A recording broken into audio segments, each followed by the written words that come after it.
Good morning, everyone. This is Ramble Collector back here with another comic review for all of you today.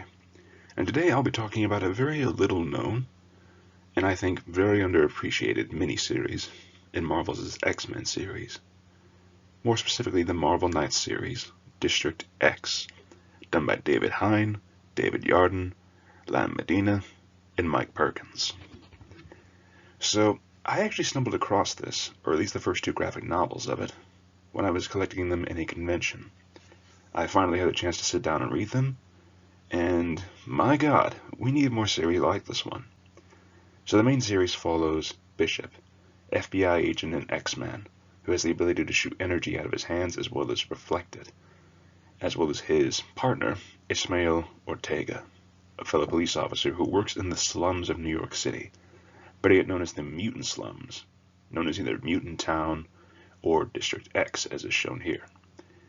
Now, essentially their job is to investigate small-time crimes of things of drugs or murder, things of that nature within these slums. But, however, District X also tackles a lot of other things. We see the X-Men constantly fighting different mutant threats such as the Brotherhood of Mutants, but Bishop and Ortega deal with the more minor mutations. You have people who have roots growing out of their limbs, people with minor telekinesis, or even some monstrous mutations that leads them to fight underground. Now, over the course of these two graphic novels, I was actually thoroughly enthralled, because this tackles the more dark side of mutant society, where you have blatant racism against mutants, as well as, in Ortega's case, his own side story, the struggles of dealing with a failing marriage on top of being a police officer. In fact, Ortega's story was definitely very interesting. Bishop was here and there, and I liked seeing his character, especially when he went all out with his powers. But Ortega's story and his fall from grace really was a major highlight throughout the series. We see how he starts off as a sort of honest cop.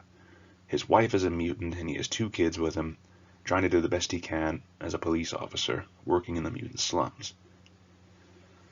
Now, granted, after he finds out one of his former partners wound up committing suicide after being discharged and having to do a cover-up involving a mutant case. And then further on throughout the comic, we see how his marriage is starting to fail due to his increase in workload from being a law enforcement officer, as well as his rising temper, his drug abuse, and eventually even his adultery. All that shows how Ortega just really falls off the map. And it's honestly sad to see what used to be an honest cop just falling due to the workload and going into different vices just to get rid of it, just to deal with it.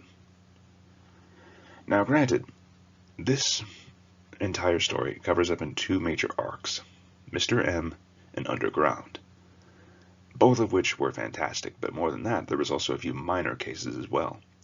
You see how some of these mutants are just blatantly disregarded or slandered against.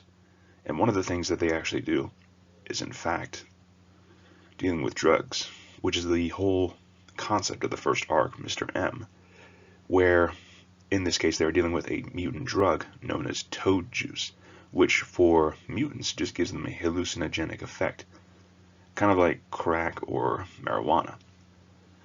But when it affects non-mutants, it actually blatantly changes their DNA, causing roots. It actually attacks their DNA due to the random genomes in there. And it's actually a very horrifying effect. And I'm not kidding you guys, that's like some shit of nightmare fuel.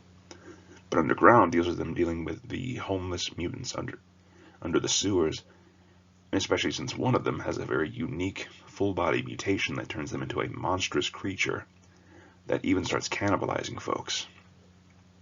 So District X is not for the faint of heart. It's a very adult cop X-Men spin-off that I fully recommend. And you'll see just why as well when you look at the art style. And as you can see for the artwork, it does a very well done job of portraying the story that is being told here in District X. From the cover art as well to the pages of the comic within. It's very clean, very well painted and colored, and more importantly, I love the dark shades as well, showing that this is not your typical X-Men story of bright, happy colors and superhero stuff. This is more of a dark, underground type of story. More feet on the ground, law enforcement type of story that I am starting to get more attached to. And District X really highlights that. I mean, look at this. You have, of course, the whole subject of underground right here, where they investigate the mole monster, who's in fact just a heavy mutation, as you can see here.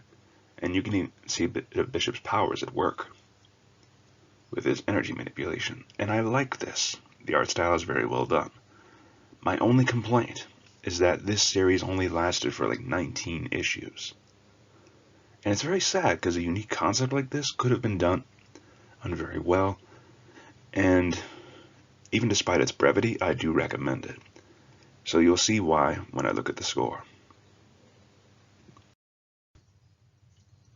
So all in all, I would give District X a good 9 out of 10. And the only reason I'm docking it up by a point from 10 out of 10 is because of how short this comic series is. Overall, though, I do recommend it if you want a nice little X-Men spin-off that deals with the more lower-class mutants and sort of like targets the slums of New York City in a way. But especially if you're a fan of Bishop and want to see more of him in action as well. So, if you guys are interested, I have done a bunch of other comic reviews, which I will leave a link to the playlist right here.